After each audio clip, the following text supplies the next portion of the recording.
سورہ مبارکہ اعراف، استاد لالٹنو اور فتح علی چاندیو صاحب خیرپور سے تشریف لائیں، تشریف فرما ہوں گے۔ سورہ مبارکہ اعراف آیت نمبر 180۔ آیت میں اتنے پیغام ہیں کہ بھائی صاحب آیت میں اتنے پیغام ہیں کہ اگر صرف اس آیت کے ایک ایک لفظ پر میں طالب علم غور کروں تو مجھے خود کوئی 10 دن چاہیے۔ بڑا وسیع دسترخوان ہے، اس آیت کا دسترخوان بہت وسیع ہے، اس کا ایک ایک حرف روحانی غذا ہے، اور اس وقت ویسے بھی ہم بدن ہمارا تکلیف میں ہوگا مگر روح کو غذا مل رہی ہے۔ یہ دسترخوان، یہ مجلس جو ہے نا، یہ روحانی غذا ہے۔ اس کا جس کو ذائقہ آ جاتا ہے نا، پھر وہ ایسا پکا موالی ہو جاتا ہے۔ یہ جو یہ ذکر اہل بیت کا جو ذائقہ ہے، یہ قرآن کی تفسیر کا جو ذائقہ ہے، جو قرآن کی آیات کو سمجھنے کا جو ذائقہ ہے۔ اللہ آپ کو مشہد مولا رضا کی زیارت کے لیے لے جائے، جو نہیں گئے ہیں انہیں اللہ لے جائے، جو گئے وہ بار بار جائیں۔ جب آپ مولا کی زیارت کے لیے جائیں گے تو اگر فلکہ آب والے چورنگی سے اندر جائیں گے، جہاں ایک بہت بڑا نیا ہال بنا ہے تالار امام خمینی کے نام سے، تو اس رستے سے اندر جائیں گے تو شیخ بہائی کی قبر آئے گی۔ شیخ بہائی ہمارے بہت معروف، بہت بزرگ، بڑے مضبوط ایک عالم گزرے ہیں، ان کے وہ قبر بنی ہوئی ہے باقاعدہ۔ تو شیخ بہائی علیہ رحمہ، جنہوں نے یہ امام رضا کے حرم کو بھی ڈیزائن انہوں نے کیا تھا، انہوں نے ایسے شہر کو ڈیزائن کیا تھا کہ ہر روڈ سے دیکھیں گے تو امام کا گنبد میناروں کے بیچ میں آئے گا۔ جہاں سے بھی آپ دیکھیں گے دونوں طرف مینار آئیں گے، گنبد بیچ میں آئے گا۔ تو یہ ان کا انجینئرنگ تھی، ان کا ہنر تھا۔ تو شیخ بہائی بہت بڑے فقیہ، بہت بڑے فلسفی، بہت بڑے مہندس، بہت بڑے ریاضی دان، نابغہ روزگار۔ وہ جب قرآن کی کسی آیت کو سمجھ لیتے تھے تو اپنے گھر کے صحن میں رقص نمائی کرتے تھے۔ ممبر کی زبان میں لفظ کہہ رہا ہوں، وہ اپنے گھر کے صحن میں رقص نمائی کرتے تھے، اور رقص نمائی کرتے ہوئے کہتے تھے کہ کہاں ہیں بادشاہوں کی اولادیں، کہاں ہیں نرم گدوں پہ سونے والے، کہاں ہیں پہاڑوں کی چوٹیوں پر محل بنا کر آرام سے رہنے والے، کہاں ہیں وسیع دسترخوان لگا کے طرح طرح کی غذائیں کھانے والے۔ وہ آئیں اور آ کر مجھ سے پوچھیں کہ ذائقہ کسے کہتے ہیں۔ سب سے بڑا ذائقہ علمی مسئلے کا حل ہو جانا ہے۔ سب سے بڑا ذائقہ کسی چیز کو سمجھ لینا ہے۔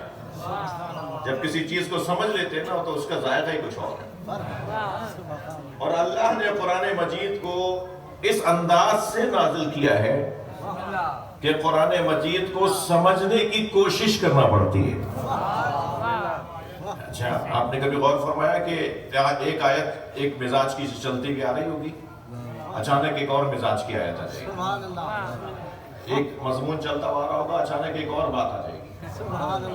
مثلا کبھی غور فرمایا الیوم اکملت لکم دینکم واتممت علیکم نعمتی، اس آیت سے جو پہلے والی آیت ہے وہ یہ ہے کہ اگر پہاڑ سے جانور گر کے مر جائے، یا کسی جانور پر دیوار گر جائے، یا کسی جانور کو دوسرا جانور مار دے تو اس کا گوشت حرام ہے۔ یعنی ذبح ہونے سے پہلے اگر کوئی ان حادثات سے مر جائے جانور، حلال گوشت جانور، تو اس کا گوشت حرام ہے۔ یہ کہنے کے بعد اللہ کہہ رہا ہے آج میں نے اپنا دین مکمل کر دیا۔ بھائی اس جانوروں کے گوشت کے حرام ہونے کے ساتھ دین کی تکمیل کا کیا ربط ہے اس بات سے کہ ہم نے ان جانوروں کے گوشت کو حرام قرار دے دیا، آج میں نے اپنا دین مکمل کر دیا۔ یہ اللہ نے علی کی ولایت اتنی آسان نہیں رکھی ہے. تماش کرو. ڈھونڈنا پڑے گا کہ وہ کون سی نعمت ہے کہ جسے اللہ نے آج تمام کر دیا. آیتیں، قرآن کی آیتیں سونے نہیں دیتی. ہاں، یہ قرآن جھل جھل کے مردے کو مارنے کے لیے نہیں ہے، بیماروں کو مارنے کے لیے نہیں ہے. دم نہیں نکل رہا صاحب، قرآن جھلو ہی مر جائے گا.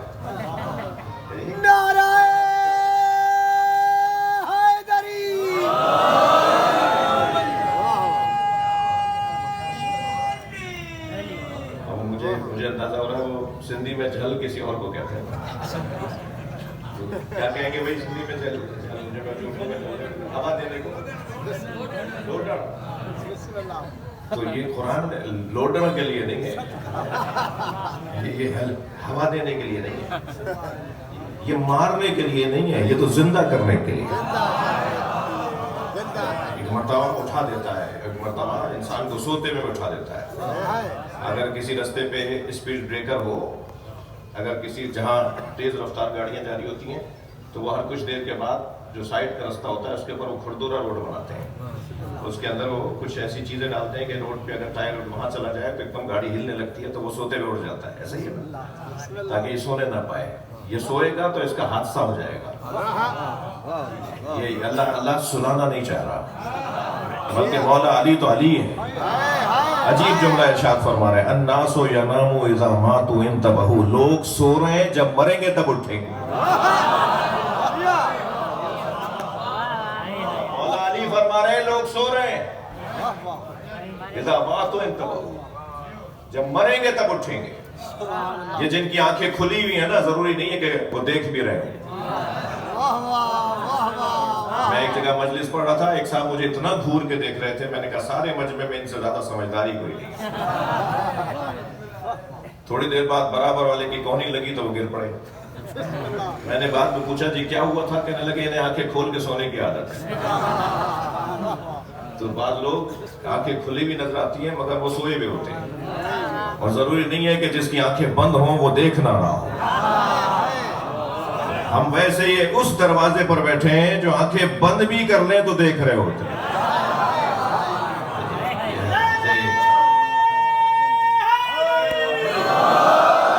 سرکار دو جہاں سو رہے تھے. حضرت عائشہ ساری رات گھر کے کاموں میں مصروف رہی. صبح سرکار جب اٹھے تو سرکار نے فرمایا عائشہ تم نے فلاں چیز فلاں جگہ رکھ دی، فلاں چیز کو فلاں جگہ سے اٹھا لیا. کہا یا رسول اللہ آپ تو سو رہے تھے.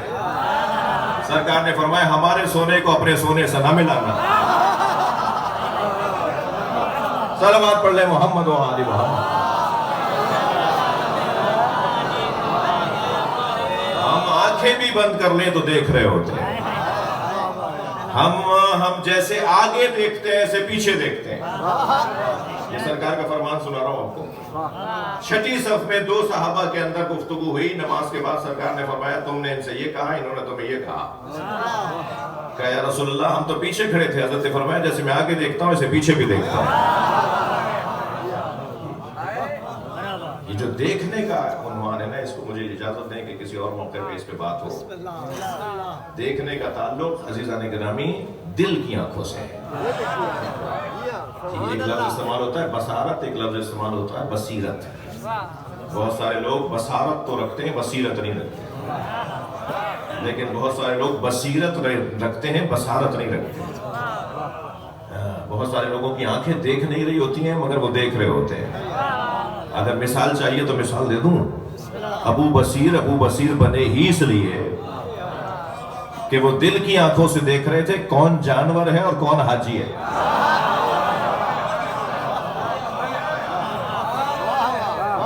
فرمان لگے مولا ما اکثر الحجیج.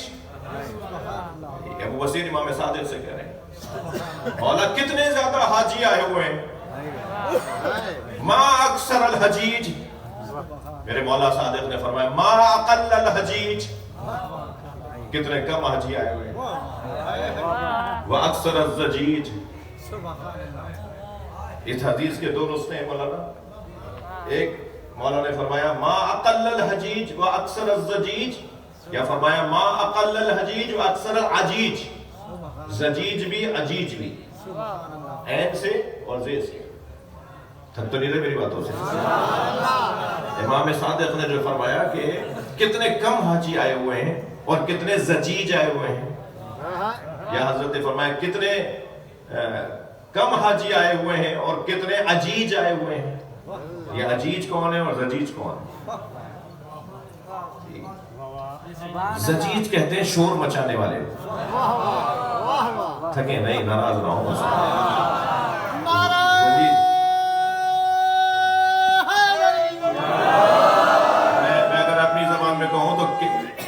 میں اپنی زبان میں اگر کہوں تو یوں کہوں گا کہ کتنے زیادہ بولنے والے، باتیں کرنے والے، باتیں بنانے والے،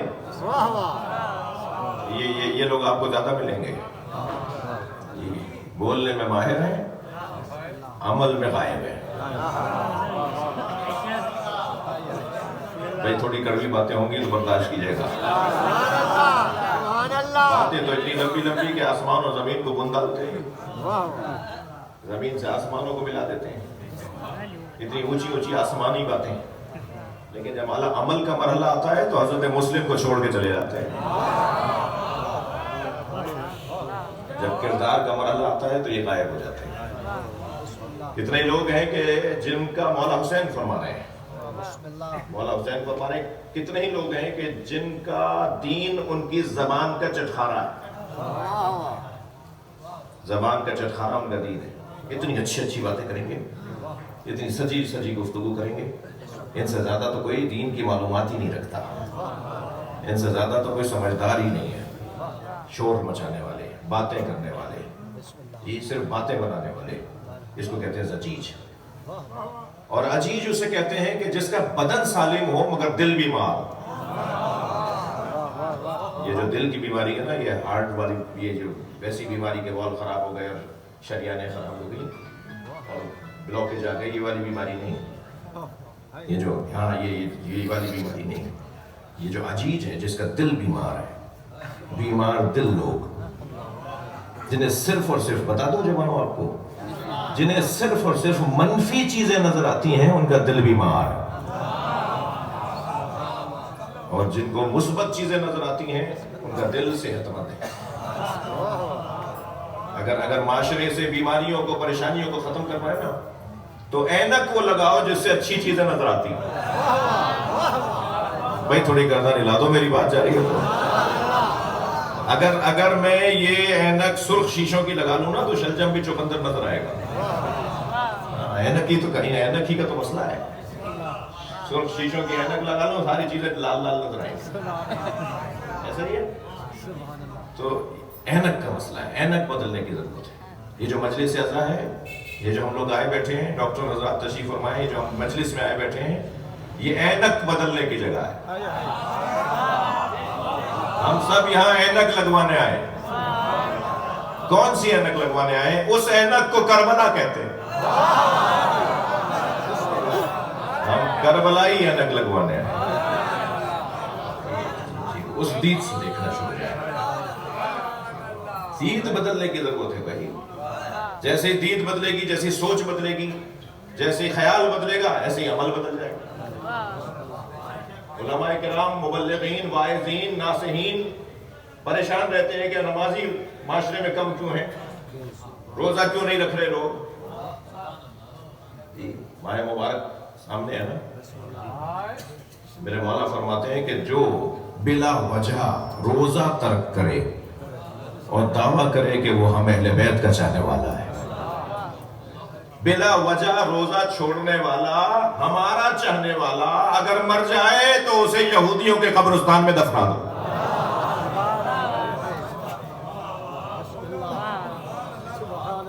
بھائی روزہ کیوں نہیں رکھ رہے؟ مولانا بھوک لگتی ہے. بھوک ہی تو لگوانا چاہتا ہے اللہ. روزہ اس لیے نہیں رکھ رہا، بھوک لگتی ہے.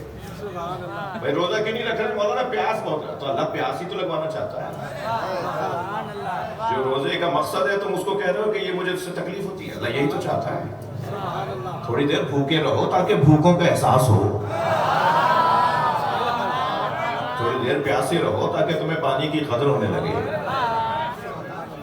اللہ یہی تو چاہ رہا ہے.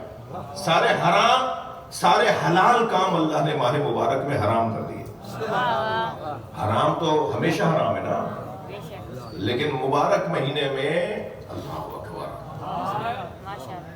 بھئی آپ کی توجہات مجھے مجبور کر رہی ہے کہ میں جلدی میں نہ رہوں. انہی ایام میں جو دن چل رہے ہیں نا, شعبان کے آخری ایام, انہی ایام میں میرے مولا نبی نے خطبہ دیا. اور خطبہ میں آپ نے ارشاد فرمایا یا ایھا الناس. اچھا عجیب بات ہے, خطبے میں مولا رسول مولا نبی لوگوں کو ماہ رمضان کی فضیلت بتا رہے ہیں, فرما رہے ہیں, مگر مسلمانوں سے بات نہیں کر رہے, انسانوں سے بات کر رہے ہیں. کیوں روزہ تو مسلمانوں کے لیے ہے نا. ہمارے نماز, روزہ, حج, زکات, فروض دین تو کلمہ پڑھنے کے بعد واجب ہوگا نا. جی لا الہ الا اللہ محمد رسول اللہ پڑھ لیا تو پھر نماز واجب. اسکول میں داخلہ لے لیا تو اب تو حساب کتاب پڑھنا پڑے گی, اب تو نصاب پہ عمل کرنا پڑے گا. جب لا الہ الا اللہ محمد رسول اللہ کہہ دیا تو پھر اب تو نصاب پر عمل کرنا پڑے گا. علی ولی اللہ کہنے والوں کا تو نصاب اور لمبا ہے. وہ 6 فروعات دین پہ جا کے رکتے نہیں ہیں. صلوات پڑھ لیں محمد و آل محمد. ان کا نصاب اور زیادہ ہے. جو لا الہ الا اللہ محمد رسول اللہ پڑھتا ہے اسے 6 کتابیں پڑھنی ہیں. جی لیکن جو علی ولی اللہ بھی پڑھ لیتا ہے اسے 10 کتابیں پڑھنا پڑتی ہیں. کسی نے زبردستی کہا ہے کہ علی ولی اللہ پڑھو, کسی نے مجبور کیا تھا کہ لا الہ الا اللہ پڑھو, کسی نے مجبور کیا تھا کہ محمد رسول اللہ پڑھو. جی یہ پریشانیاں, یہ مصیبتیں, یہ آلام, یہ مصائب جو آ رہے ہیں تو کسی نے مجبور کیا تھا. دل سے آئے تھے نا, شوق سے آئے تھے نا. تو پھر جب شوق سے آئے تھے, دل سے آئے تھے, تو پھر دل سے ہی پریشانیوں کو بھی قبول کرنا ہوگا. تو نماز, روزہ, حج, زکات یہ تو مسلمانوں کے لیے ہے نا, مگر نبی کیا فرما رہے ہیں, یا ایھا الناس قد اقبل الیکم شہر اللہ بالبرکت والرحمت والمغفرہ. اے لوگو, اللہ کا مہینہ تمہارے قریب آ گیا ہے, برکتیں, مغفرتیں اور رحمتیں لے کر آیا ہے. الذی دعیتم فیہ الی ضیافت اللہ. اس مہینے میں اللہ نے تمہیں مہمانی پر بلایا ہے. عجیب عجیب انداز ہے سرکار. اللہ نے مہمان بلایا ہے تمہیں اور لوگوں کو بلایا ہے. یہ جو روزہ ہے نا, ڈاکٹر حضرات تائید کریں گے, روزہ بدنی صحت کے لیے. کافی دن سے مولانا طبیعت خراب چل رہی تھی, کیا کروں, 3 دن ذرا روزہ رکھ لوں, ممبر سے ضمانت دیتا ہوں ساری بیماریاں دور ہو جائیں گی. ہم ویسے تھوڑے سے مطلبی ہیں. صلوات پڑھیں ذرا محمد و آل محمد.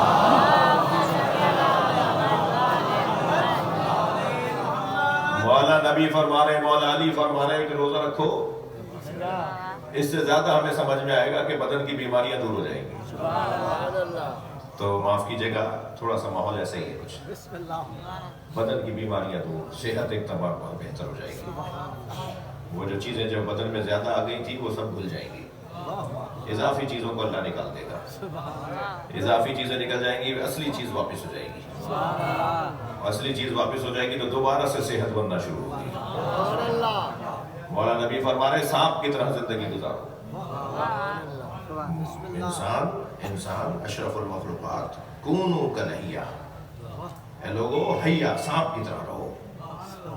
یا رسول اللہ میں تو اشرف المخلوقات ہوں, میں سانپ کی طرح کیوں رہوں. سانپ کے اندر ایک صفت یہ ہے کہ جب وہ تن و مند, موٹا, تازہ ہو جاتا ہے تو 40 دن کے لیے زمین میں سوراخ کر کے بیٹھ جاتا ہے, کچھ کھاتا پیتا نہیں ہے. 40 دن بعد جب باہر نکلتا ہے تو وہ دبلا ہو جاتا ہے, کھال اس کی بڑی ہوتی ہے, کھال اترنا شروع ہو جاتی ہے.